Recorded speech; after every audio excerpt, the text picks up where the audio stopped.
Gold, trusted gold buyers. మీరు తాకట్టు పెట్టిన బంగారాన్ని విడిపించి ఈ రోజు ఉన్న మార్కెట్ ధరకు కొనబడను.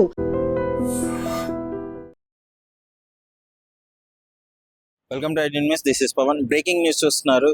హైదరాబాద్ కేపీహెచ్పిలోని ఒక బస్టాండ్ సమీపంలో మొబైల్ షాప్లో అయితే భారీ అగ్ని ప్రమాదం చోటు చేసుకుంది. దాదాపు షాప్లో ఉన్న ఎక్విప్మెంట్ మొత్తం, మొబైల్స్ అన్ని కాలి బూడిదైపోయాయి. ఆ ఫర్నిచర్ మొత్తం కాలిపోయింది. గత కొద్ది కాలంగా హైదరాబాద్లో ఇలాంటి ఇన్సిడెంట్లు ఎక్కువైపోయాయి. నాంపల్లి కావచ్చు, మన ఫోరెన్సిక్ ల్యాబ్ కావచ్చు, నిన్న అమీర్పేట, ఇప్పుడు కేపీహెచ్పి సమీపంలోని ఇది పద్మావతి ప్లాజాలో Sri Sai communication mobile centre ఇది. ఇందులో కూడా భారీ అగ్ని ప్రమాదం జరిగింది మార్నింగ్ టైంలో. కానీ వెంటనే స్పందించడంతో లోకల్ వాళ్ళు ఇక్కడ ఫైర్ ఇంజిన్ కాల్ చేసి, ఫైర్ స్టేషన్ కాల్ చేసి పిలిపించడంతో ప్రాణ నష్టం అయితే ఏం జరగలేదు. బట్ ఆస్తి నష్టం జరిగిందని చెప్పుకోవచ్చు. మొబైల్స్ ఇవన్నీ దగ్ధమైపోయాయి. దానికి సంబంధించి గత కొద్ది కాలంగా ఇలాంటి షార్ట్ సర్క్యూట్లు ఎక్కువైపోయాయి హైదరాబాద్లో.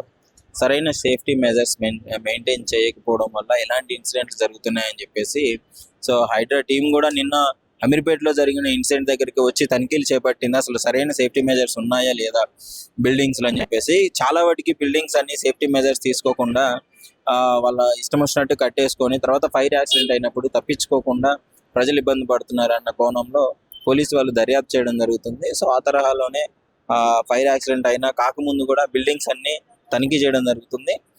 ముఖ్యంగా ఈ షార్ట్ సర్క్యూట్ అనేది ఎక్కువైపోయాయి హైదరాబాద్లో. చూడొచ్చు షాప్ ఏ విధంగా దగ్ధమైపోయిందో.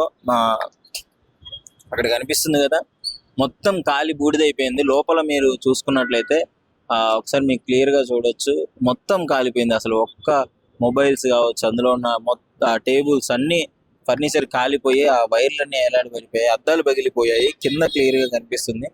ఇలాంటి ఇన్సిడెంట్లు ఎక్కువైపోయాయి గత కొద్ది కాలంగా హైదరాబాద్లో.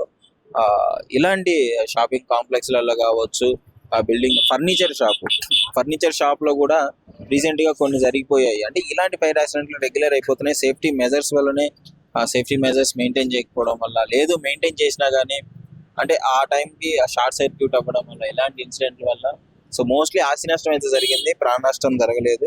వెంటనే ఫైర్ సేఫ్టీ స్పందించి వచ్చి వాళ్ళని కాపాడి మంటలార్పే ప్రయత్నం అయితే చేశారు. ఒకసారి లోనికి వెళ్ళి చూసే ప్రయత్నం చేద్దాం. ఏ విధంగా పైకి వెళ్దాం అనుకున్నాము, బట్ ఇది ఎంట్రన్స్ కింద నుంచి ఈ షాప్ లో నుంచే ఉందంట. మీకు కనిపిస్తుంది కదా షట్టర్. ఈ షట్టర్ నుంచే పైకి వెళ్ళిపోవాలి, బట్ దారి లేదు. అదే ఇలాంటి ఇన్సిడెంట్లు ఇప్పుడు సపోజ్ పైన ఉన్నప్పుడు ఫైర్ యాక్సిడెంట్ అయినప్పుడు కింద నుంచే రావాలి. ఒకవేళ కింద ఫైర్ అనుకున్నా, పైన ఫైర్ అనుకున్నా చాలా ఇబ్బంది పడతారు. ఇలాంటి సేఫ్టీ మెజర్స్ చూసుకొని ప్రాపర్గా ఫైర్ ఎగ్జిట్ చూసుకొని ఉంటేనే కొంచెం బెటరు. ఇప్పుడు లక్కీగా ఎవరు ఏం కాలేదు. ఒకవేళ అయి ఉంటే పరిస్థితి మాత్రం చాలా దారుణంగా ఉండేది. ఎందుకంటే కింద నుంచి పైకి వెళ్ళాలి, వేరే రూటే లేదని అంటున్నారు. ఇది పరిస్థితి. దీనిపైన మీ అభిప్రాయం ఏంటి? రెగ్యులర్గా ఇలాంటి హైదరాబాద్లో షార్ట్ సర్క్యూట్లు ఎక్కువైపోయాయి. దానికి సంబంధించి మీ అభిప్రాయం ఏంటో కామెంట్ రూపంలో తెలియజేయండి.